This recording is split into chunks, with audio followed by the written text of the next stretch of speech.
Kenya Airways Flight 507 departed from Abidjan, Ivory Coast, on the afternoon of May 4, 2007. First Officer Kuru, a 23-year-old rookie with very little experience, had already heard about Captain Wamwea, an authoritarian type not known for treating novices well.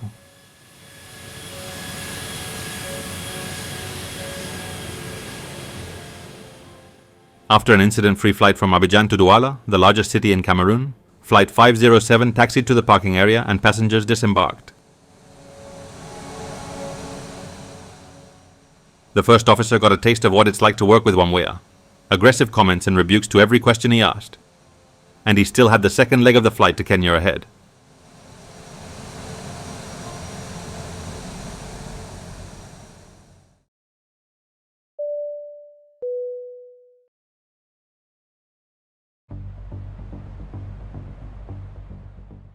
May 4th, 2007, Douala International Airport, Cameroon.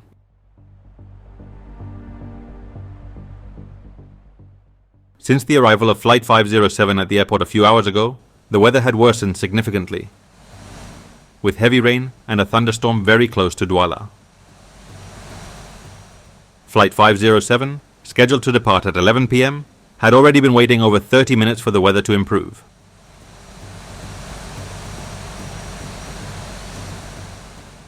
The aircraft, a 737-800, was practically new, less than a year old, manufactured in October 2006 and delivered to Kenya Airways that same month along with two other 737s.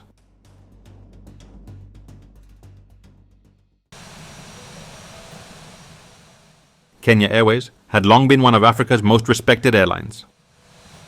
After making it through the 20th century without any fatal accidents, the airline was partially privatized in 1996, becoming the first African airline to do so. In 2010, it became the first and, to date, only African airline to join the SkyTeam Alliance. It operates a modern fleet of Boeing and Airbus planes across Africa, providing crucial services among Africa's poorest nations.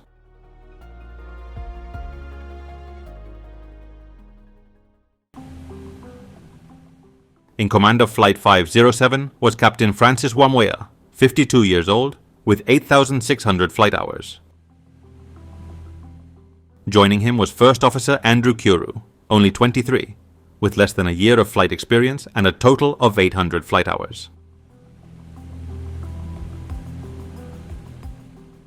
The crew was completed by 4 flight attendants, and together with the 108 passengers who boarded, there were 114 people set to head to Jomo Kenyatta Airport in Nairobi, Kenya, as soon as the storm allowed.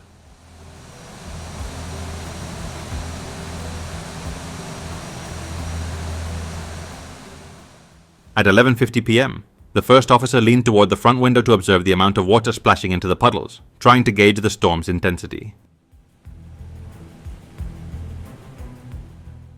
Having trouble seeing the rain? Then turn on the windshield wipers. That's what they're there for. The first officer, who had decided not to respond to the captain except when strictly necessary, activated his wipers as well as the captain's.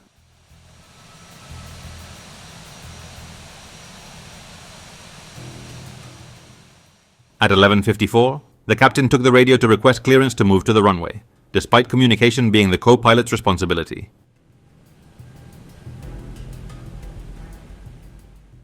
The storm seemed to be easing, and the captain decided they could take off and bypass the storm on the right.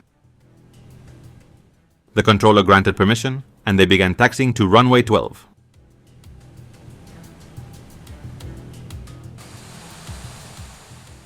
Kenya 507, after departure on runway 12, cleared for flight level 370 to Jomo Kenyatta.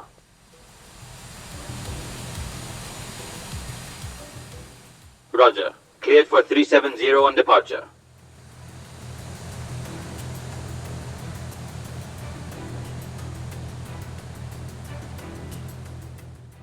The 737 was now centered on the runway. It was 12:06 a.m. The captain applied full throttle, and the aircraft began accelerating quickly down the runway.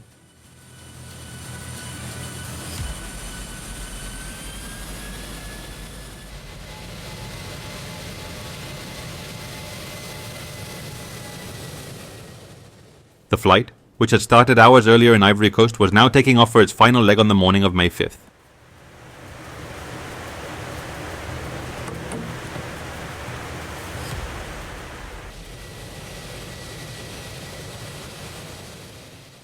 As soon as Flight 507 lifted off, it began slowly banking to the right without any pilot intervention. Like cars, airplanes often have a natural tendency to lean to one side, and this one was no exception.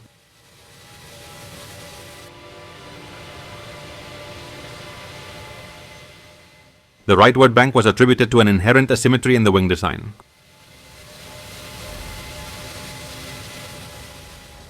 The captain, unconsciously like any driver would, made small corrective movements to the left.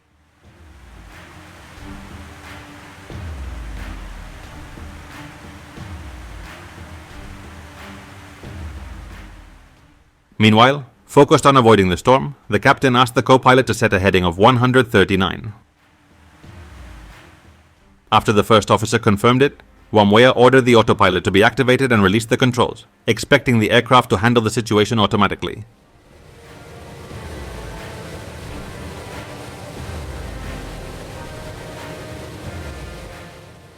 The captain relaxed a bit, though only for a few seconds.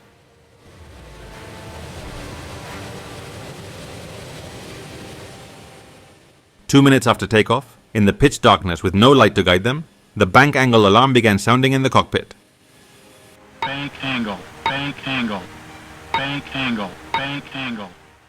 This alarm indicates that the aircraft's wings are banked more than 30 degrees to one side. In this case, over 30 degrees to the right.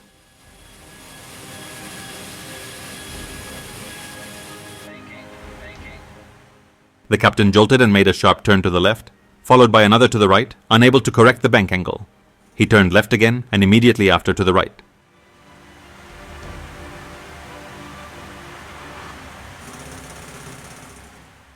What are you doing, Captain?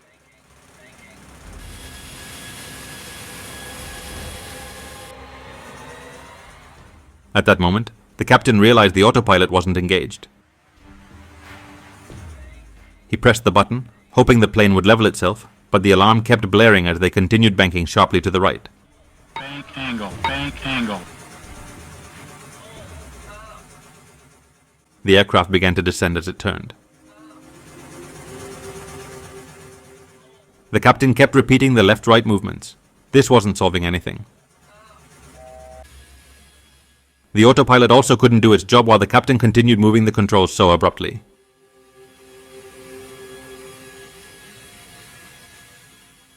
The captain shouted to the first officer, "We're going to crash,"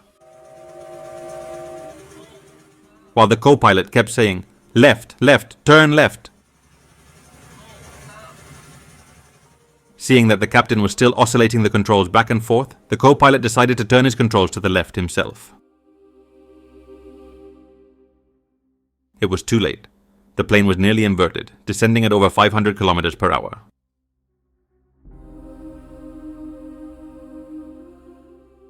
A few seconds later, they crashed into a swamp near the airport. Everyone on board died instantly.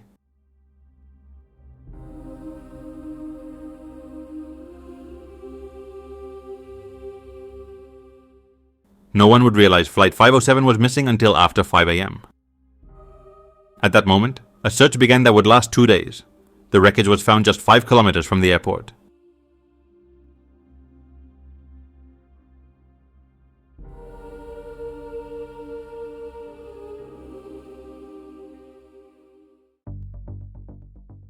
What had happened? Why couldn't the captain level the plane? And why was he steering in both directions instead of just left?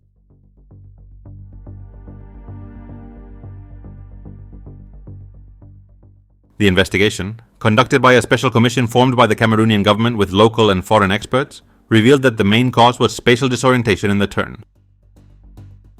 A problem that has troubled pilots since the invention of the airplane. The captain had failed to focus on his artificial horizon, which is crucial at night and in clouds to maintain spatial orientation. Moreover, the autopilot had not been engaged as the captain believed.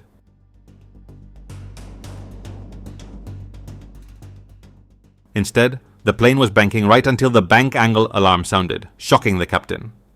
The black box data revealed a scenario similar to many past accidents.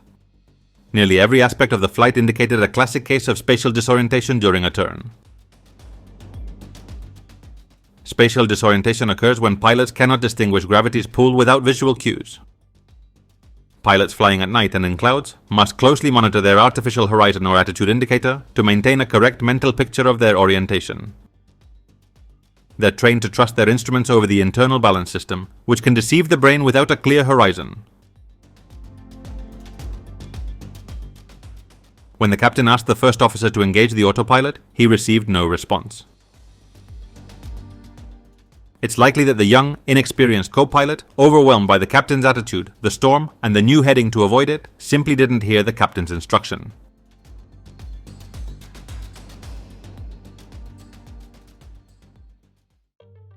Meanwhile, Captain Wamwea, not hearing a response, let go of the controls, assuming the autopilot was engaged.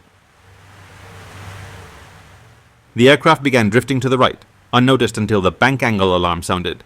The captain then made a sharp turn to the left, immediately followed by another to the right. His brain was betraying him.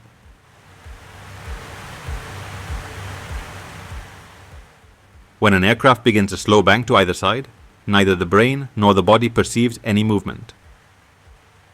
Even if the aircraft were to roll completely over, passengers wouldn't sense it.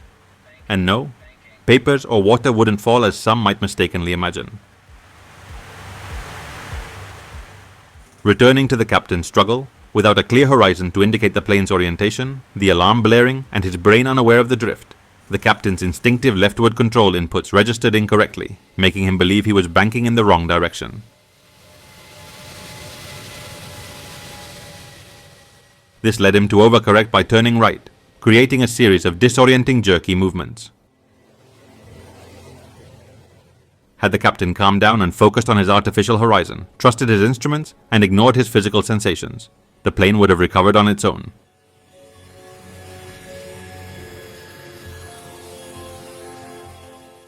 The autopilot was programmed to correct bank angles over 30 degrees. However, the captain's abrupt inputs prevented the 737's computer from taking over,